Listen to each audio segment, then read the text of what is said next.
Graça e paz, queridos. Pastor Alexandre aqui. E hoje a gente começa uma nova fase no livro de Gênesis.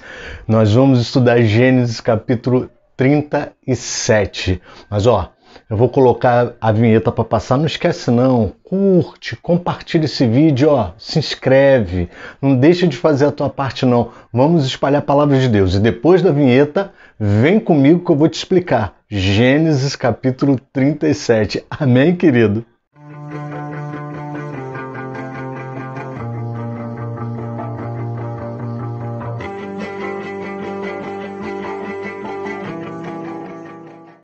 Graça e paz, queridos. Pastor Alexandre aqui de volta. E hoje a gente vai falar de Gênesis capítulo 37. Se você é novo por aqui, não tem problema não. Eu vou colocar aqui em cima um card, tá? Para você achar a série Gênesis, para que você possa ter acesso à série e que você possa assistir todas as 36, meditações, os 36 episódios que tem aí para trás. A série Gênesis é um estudo intensivo, onde a gente lê a Bíblia, eu e você, e aí eu trago para você alguma meditação, trago para você alguma aplicação prática, tiro alguma dúvida teológica, tá bom? Para que você se alimente. Amém, querido? Então assim, se você não conseguir ver o card aqui em cima, você vem aqui embaixo, tem o meu nome aqui, Pastor Alexandre Santos. Você clica lá, você vai parar lá no meu canal, que é o Ministério Caminhos. E lá você vai pegar, vai ter vídeos, não vai em vídeos, porque vídeos vai mostrar todos os vídeos. E do lado vai estar playlist. Aí você vai em playlist e lá você vai ter a série Gênesis. Amém, querido? Aí você vai fazendo da melhor forma, no teu tempo. Você, lê o capítulo 1, assiste o episódio 1. Lê o capítulo 2, assiste o episódio 2. E assim por diante. Amém, querido? Bom, eu quero falar com você hoje sobre Gênesis capítulo 37. Mudamos de fase e agora a gente pega a reta final do livro de Gênesis, tá, querido? A gente vai ter uma mudança de fase, porém, é uma mudança de fase dentro da mesma história. A gente não vai ter mudanças de fase como Moisés veio fazendo até agora, onde ele fez mudanças de fase, mudando de história. Sempre que ele passava de um patriarca para o outro, ele fazia um resumo genealógico, ele fazia algum fechamento e mudava. Agora não. A gente pegou a reta final do livro, então vamos orar para a gente conseguir chegar até o final. E hoje, querida, a gente começa a falar de José, né? A gente já sabe, a história continua narrando Israel, narrando Jacó, só que agora a gente vai falar de José, o filho que ele mais amava, tá? Que era o filho da sua velhice. O capítulo 37 ele começa falando isso, que José era o filho que ele mais amava, porque era o filho da sua velhice. O que isso quer dizer, pastor? Porque ele era velho? Não, amado, quer dizer que é o filho caçula dele, José. E tem um agravante aí, né, amado? José é filho de Raquel, a mulher que ele mais amava. Muito embora Raquel vai dar outro filho para ele, que é Benjamim, ele amava José porque era o primeiro. José era o primogênito de Raquel. Amém, querido? Acontece que José, porque Deus é assim, Deus faz dessas coisas, José era o escolhido do Senhor. E eu já expliquei isso aqui. Pastor, por que Deus escolhe um e não escolhe outros? Não, na verdade Deus escolheu a todos. Porém, alguns ele dá propósitos mais longos, propósitos mais complexos, propósitos mais difíceis. Mas por que, pastor? Confiança. Coração propício. Já cansei de falar isso aqui. Deus olha o nosso coração e Ele sabe quem tem e quem não tem um coração propício. Aquele que tem um coração propício é aquele filho mais chegado, é aquele filho mais responsável, é aquele filho que ganha o coração do pai porque sabe ganhar o coração do pai com carinho. E é isso que muita gente não entende.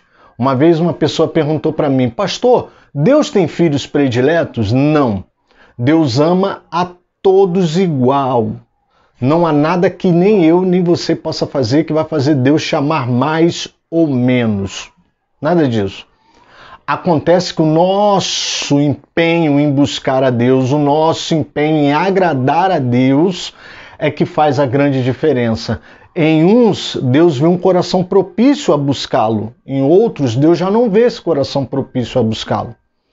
E Deus, ele quer se revelar. Deus, ele quer revelar a sua vontade. Deus, ele quer revelar o seu propósito. Mas para isso, para que haja uma cooperação, e olha, entendam bem, tá? Aqueles que gostam de falar da soberania de Deus, oh meu Deus, eu não estou dizendo que Deus só faz as coisas se o homem estiver cooperando, se o homem estiver ajudando, se o homem estiver no meio. Não, não é isso que eu estou falando. Deus, ele é infinitamente maior, poderoso, onipotente, onipresente, onisciente. Deus é tudo, Deus é imensidão, Deus é tudo. Só que aprove a Deus escolher essa forma de trabalhar.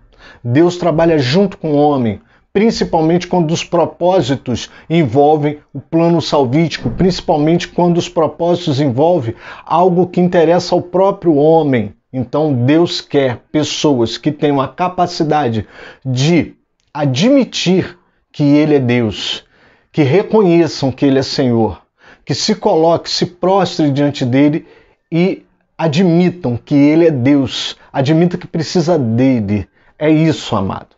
Então, creio eu que Deus olhou e viu dentre os irmãos de José, ou seja, dentre os filhos de Jacó, quem que Deus iria utilizar para dar prosseguimento à história de Israel. Porque, amado, olha só, não vamos perder o foco, não. Abraão, Isaac. Por que Deus preferiu Isaac e não preferiu Ismael? Jacó. Por que Deus preferiu Jacó e não Esaú? E agora José. Por que Deus preferiu José e não Rúben, não Judá, não Levi? Então, amados, presta atenção. Creio eu que Deus olha corações propícios, filhos responsáveis, filhos amorosos, filhos que querem. Amém, querido? E aí, Deus começa a dar sonhos para José. Primeiro, ele sonha com feixes. Feixes de trigo, provavelmente, ou de milho, feixes de cereal. Onde ele e os irmãos estavam amarrando feixes no campo e os feixes dos irmãos se prostram diante do feixe dele. Ele contou isso para os irmãos e já era, né, amado? Então, lição número 1. Existem pessoas, mesmo sendo seu irmão, que vão te invejar por causa da obra que Deus tem na tua vida. Mas aí, não obstante a isso, ele tem um segundo sonho, onde ele sonha que estrelas no céu, 11 estrelas, lua e sol, se prostram diante da estrela dele. Ou seja, ele conta esse sonho para os irmãos, mas conta também para o pai. E aí o pai vira para ele e fala assim: José, meu filho, você está querendo dizer que eu e sua mãe vamos nos prostrar diante de ti? E aí diz a Bíblia que Jacó o repreendeu. Mas Jacó tem um coração propício. Lembre-se disso. E aí Jacó guarda isso no seu coração. Jacó guarda isso no seu coração. É mais ou menos assim, amado. Jacó desconfiou que havia uma possibilidade disso ser da parte de Deus. E aí, Jacó, ele tem essa preferência por José. Ele tem essa predileção por José. E aí ele coloca José para olhar os irmãos. Ele manda José ir buscar, né, notícias, ver o que está acontecendo lá no deserto, lá onde eles apacentavam os rebanhos. Porque Jacó, na verdade, não confiava nos irmãos. Lembram dos episódios passados? Que eles aprontaram, que eles traíram, que eles mataram, né, uma cidade inteira. Ou seja, eram homens astuciosos e Jacó conhecia o coração dos seus filhos. E aí Jacó, provavelmente, por causa dessa astúcia e por causa da predileção que ele já tinha por José, ele coloca José encarregado de olhar os irmãos. E isso já não era legal.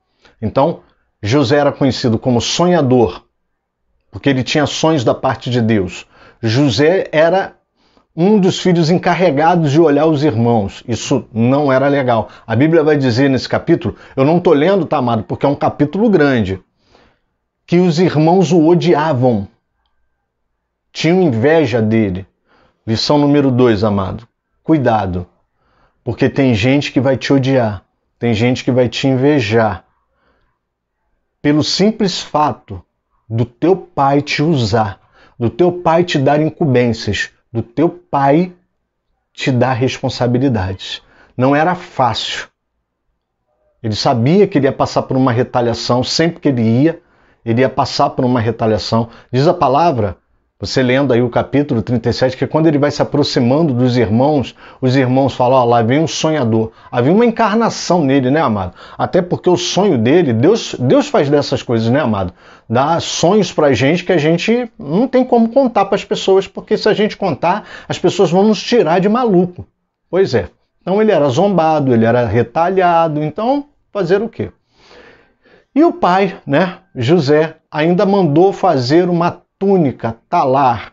Essa túnica talar, amado, significa que é uma túnica festiva, provavelmente. É uma túnica que tem talas, ou seja, ela tem mangas mais longas, ela provavelmente tinha bainhas, sejam bainhas reforçadas, que é aquele famoso debrum que a gente lê na Bíblia. Ah, e fez a veste e colocou o debrum. O que é o debrum? Debrum era o reforço, era a dobra. Já viu aquelas bainhas dobradas, toda cheia de coisinhas, aquela coisa toda? Provavelmente Jacó manda fazer essa túnica talar, ou seja, que tem mangas dobradas, compridas. Isso gastava mais tecido, não era tão simples de fazer, não era qualquer pessoa que sabia fazer essa túnica. Por quê, amado? Porque vestes aponta para estado. E Jacó via em José a condição de usar uma túnica talar, porque a túnica talar ou ela era usada em dias de festa ou ela era usada em ocasiões especiais por alguém especial. Entendeu, amado? Terceira lição. Às vezes Deus vai te vestir de alegria. Às vezes Deus vai te tirar as tuas vestes de tristeza. Se eu não me engano, o Salmo 30 fala isso. Vai tirar as tuas vestes de tristeza, vai te dar vestes de alegria. Em meio à situação, em meio à perseguição, em meio ao deserto, Deus vai te dar túnica talar, roupa de alegria, vestes de alegria. E tem gente que vai te odiar por causa disso, porque o capítulo 37 vai dizer que os irmãos de José tinham ódio dele por causa dessa túnica. E aí, amado, um belo dia, Jacó manda ele lá olhar os irmãos e ele vai olhar os irmãos. E nisso que ele vai olhar os irmãos, ele não encontra os irmãos no lugar onde eles deveriam estar, pergunta a um homem que está por ali. O homem diz, olha, escutei eles dizendo que iam para uma cidade aí. E ele vai atrás. Quando eles vão chegando, os irmãos se reúnem e têm a ideia de matá-lo. A ideia inicial era matá-lo. Aí vem Rúben e fala, não vamos matar o rapaz. Ele é nosso irmão, ele é sangue inocente. Não vamos matar o rapaz. E aí o que eles fazem? Rúben consegue pegar e tirar essa ideia da cabeça deles. E Rúben consegue que jogue ele numa cisterna vazia. A cisterna era um reservatório cavado para armazenar água para os rebanhos. Porém, estava vazia essa cisterna. Eles jogam o rapaz lá dentro. Eles pegam a túnica, tiram a túnica do rapaz, para você ver o tamanho da raiva que eles têm por causa dessa túnica, e joga José dentro da cisterna. Conforme eles sentam para almoçar, os bichinhos eram ruins, gente, porque eles jogam o rapaz dentro da cisterna e para almoçar como se nada tivesse acontecido. Guarda isso que a gente vai voltar um dia nisso aqui, tá bom, amado? A gente vai voltar nessa alimentação, a gente vai voltar nesse almoço, tá bom? Guarda isso, a gente vai voltar nesse almoço. Aí, amado, eles estão lá e Judá, que é muito astucioso, você vai ver isso no próximo episódio, vira para os irmãos e fala assim, o que a gente vai ganhar matando esse moleque? Ainda vamos derramar sangue inocente, ainda é nosso irmão, sangue do nosso sangue. Quer dizer, condenação dupla da parte de Deus. Então Judá tem a seguinte ideia, mirabolante ideia, vamos vender ele. Olha lá, vem aquela turma lá de ismaelita. E aí vem os ismaelitas trazendo especiarias para levar essas especiarias para o Egito. E aí eles vendem o irmão para os ismaelitas. E os ismaelitas levam ele para o Egito. E vai vender ele para Potifar, comandante de Faraó. José vai ser vendido para Potifar. Amado, eles pegam a túnica, quando Rúben volta, porque, na verdade, o que deixa para a gente entender é que Rúben se ausentou deles. Quando Rúben volta, já não encontra o rapaz na cisterna, já não encontra José na cisterna. Então ele pergunta, cadê José? Onde é que vocês colocaram José, rapaz? Aí eles falaram, não, a gente deu um jeito. Não fica claro se eles falaram para Rubem ou não. Eu acredito que eles falaram, eles eram ruinzinhos. Então eles falaram. Aí eles pegam a túnica, rasga, pega, mata um bode, ensanguenta toda a túnica e manda para Jacó. E diz, olha, encontramos isso aí. Deve ser do teu filho, do teu filho. Você vê o peso de inveja na fala, no tipo de fala deles. Jacó reconhece a túnica, chora, entra em pranto, rasga suas vestes, porque naquela época rasgar as vestes era uma forma de humilhação, era uma forma de se prostrar diante de Deus em humildade, e coloca vestes de pano, saco e cinza, e ali ele fica. E ele diz que não tem mais vontade de nada, ele quer descer à sepultura com o filho, porque ele acha que o filho morreu. A sorte dele é que o filho não tinha morrido, então ele não vai descer à sepultura agora, tá, amado? Então, eu dei um resumo nesse capítulo, não vou ler a parte, porque esse é um capítulo muito intenso, eu quero que você leia ele. E, amado, eu queria falar uma coisa para você. Muitas das vezes, o chamado que Deus tem nas nossas vidas vai nos levar para o buraco. O problema é que tem muita gente que quer o chamado, mas não quer o buraco. Tem muita gente que quer ser escolhido, mas não quer o ônus. Tem gente que quer o bônus, mas não quer o ônus do chamado. Amado, José, ele foi lançado no buraco, ele foi vendido como escravo, sendo filho privilegiado, sendo filho de uma túnica talar, ele foi vendido para o Egito, para ser mordomo, empregado na casa de Potifar. Querido, deixa eu te falar uma coisa. Eu quero deixar uma palavra para você. Sabe, amado, às vezes ter um chamado de Deus dói. Às vezes ter um chamado de Deus na nossa vida dói. Às vezes ter um chamado de Deus na nossa vida provoca inveja de muita gente. Às vezes ter um chamado na nossa vida provoca o ódio de muita gente. Porque José apenas falava a verdade. José falava a verdade quando contava seus sonhos. José falava a verdade quando revelava os sonhos que Deus tinha para ele.